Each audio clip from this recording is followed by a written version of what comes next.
আগ্রাসনবাদী সাম্রাজ্যবাদী ইসরায়েলের ওপরে যেভাবে ইরান ক্ষেপণাস্ত্র হামলা করে পুরো ইসরায়েলকে একটি ধ্বংসলীলায় পরিণত করেছে, সে জায়গায় মার্কিন যুক্তরাষ্ট্র ইসরায়েলকে সাপোর্ট করতে এসে লেজ গুটিয়ে পালিয়ে চলে গিয়েছে। মধ্যপ্রাচ্যের একটা শান্তির অভয়বাণী নিয়ে মার্কিন সাম্রাজ্যবাদী এবং ইসরায়েলের যে বিস্ফোরা তারা অবস্থা তৈরি করেছিল, সেই জায়গা থেকে পালিয়ে ইরানের প্রতিঘাতে ক্ষেপণাস্ত্রের ব্যালিস্টিকের ক্ষেপণাস্ত্রের সহ্য না করতে পেরে আমেরিকা রাগ করে ডোনাল্ড ট্রাম্প বলেই ফেললেন দুই দেশই যা করবে সেটা তাদের বিষয়।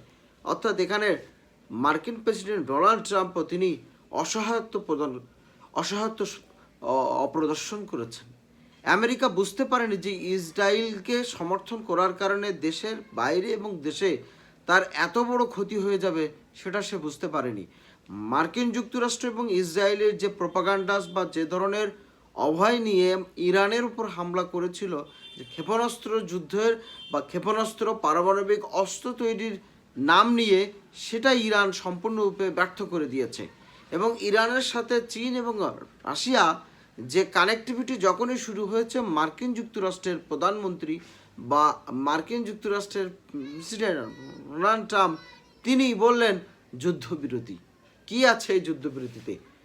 কোনো এগ্রিমেন্ট, নাকি এই যুদ্ধবিরতি মধ্যস্থতায় কিছু হয়েছে, বা এই যুদ্ধ একটা নাটক হয়েছে? আমরা এই বিষয় নিয়ে আজকে আলোচনা করব। যারা আমার চ্যানেলটিকে দেখে থাকেন, প্লিজ সাবস্ক্রাইব আওয়ার চ্যানেল, আমাদের চ্যানেলটি সাবস্ক্রাইব করে সাথে থাকুন।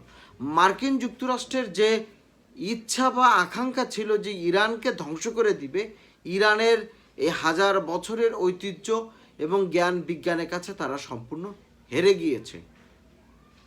আপনার ইসরায়েলের যে অবস্থা টেরিটরিতে হয়েছে, সে জায়গায় বোঝা যায় যে ইসরায়েল আপাতত দৃষ্টিতে তারা এই রাগটা কোথায় ঝাড়বে সেটাই।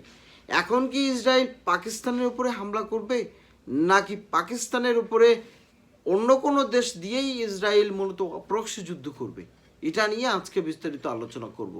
দেখেন, সম্ভবত যখন ইরান কাতারের উপর হামলা করলো, অর্থাৎ আপনার আমেরিকার ইউএস নিজের উপরে যখন হামলা করলো, তখন কিন্তু তারা ইরানকে, অর্থাৎ ইরান কাতারকে সতর্ক করেছিল যে তারা কিন্তু হামলা করবে। মার্কিন যুক্তরাষ্ট্র ইরানের যে